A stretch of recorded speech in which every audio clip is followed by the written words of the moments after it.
existe um arquivo de memória que é como se fosse uma filmagem de tudo que já aconteceu na sua vida, desde a sua concepção. Ai, que medo.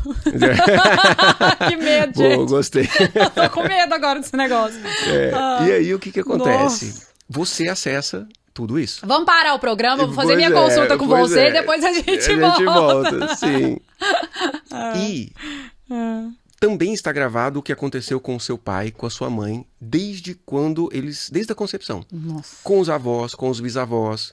Então é como se fosse uma filmagem de tudo que aconteceu na vida sua e dos seus antepassados. Nossa. E aí, isso se chama, pela psicanálise, inconsciente coletivo. Top. A gente chama na biologia de campo mórfico. É o mesmo arquivo de memória que transmite os instintos nos animais. Então, como é que um animal sabe fazer um ninho, um passarinho sabe fazer um ninho tão complexo, sem que ele nunca viu o outro fazendo? Nossa. Então, ele acessa essa filmagem das gerações anteriores para conseguir fazer aquele ninho. E essa habilidade que nós temos de acessar esse arquivo de memória familiar serve para que as gerações seguintes tenham mais habilidades. Então, as gerações, por exemplo, se o seu avô era bom numa determinada área do conhecimento, da habilidade, vovó, por exemplo, fazia bordado. Eu faço. Se você pegar um bordado para fazer... Eu sei fazer, minha avó fazia. Sua avó fazia. Inconsciente eu aprendi super fácil. Super fácil, não é? Não quer dizer que a pessoa já sabe fazer totalmente, mas a habilidade, sim, a predisposição, o dom e o gosto, ou seja, gostar do bordado. Você pega o bordado para fazer e de repente já está fazendo, porque vovó fazia. Então você acessa essa experiência do sistema familiar e percebe que vovó fazia bordado, traz de lá o conhecimento que ela demorou para adquirir, você traz já mastigadinho. Então a geração seguinte sempre tem mais habilidades de lidar com o meio.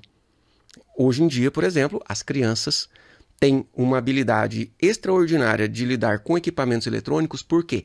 Porque as últimas 2 gerações quebraram a cabeça para lidar com equipamento eletrônico. Né? Então, por quê? Porque eles pegaram pela primeira vez o equipamento eletrônico, tiveram dificuldades.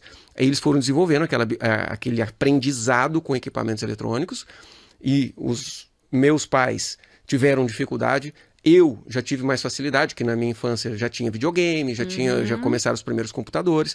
E os meus filhos já pegam aquilo e resolvem. Criança, 2 anos, que né, até nem podia. Mas nem podia, mas depois celular... falaremos sobre isso aqui nesse podcast. Depois falaremos sobre isso, né? Então, isso é herdado de pai para filho, essas habilidades. Só que, junto com a habilidade, vem o quê, Grace? Os traumas. Nossa. Da mesma forma que... Oh, Deus, não tinha jeito de deixar os traumas de fora, não? Pois é, podia, né? Assim, seria o ideal. Mas na hora que ela percebe vovó fazendo o bordado, e tá fazendo o bordado aqui, ela também percebe que vovó sofreu no relacionamento com o vovô. E aí ela traz um sentimento também adotado da vovó de sofrimento no relacionamento. Ela, junto com a habilidade, ela traz sentimentos relacionados a outras áreas da vida. Então é por isso que o trauma não é só um trauma de vida adulta, ou trauma de infância, ou trauma gestacional. Crianças que dentro do útero materno passaram por problemas, a mãe passou por sofrimentos, isso gera um trauma em que até na vida adulta os sentimentos negativos adotados desse trauma conseguem acontecer. E também, o que a gente traz de novo, é que não só o gestacional, não só de infância e de vida adulta, mas também o que chamamos de transgeracional. Então, muitas vezes, uma pessoa sofreu uma violência na infância e fica um adulto ansioso, com medo de sofrer violência. Mas às vezes ele não sofreu violência nenhuma. Mas o pai sofreu violência quando criança. E acessando esse arquivo de memória familiar, essa pessoa traz a experiência do pai como se fosse própria. E é o que nós chamamos de trauma transgeracional.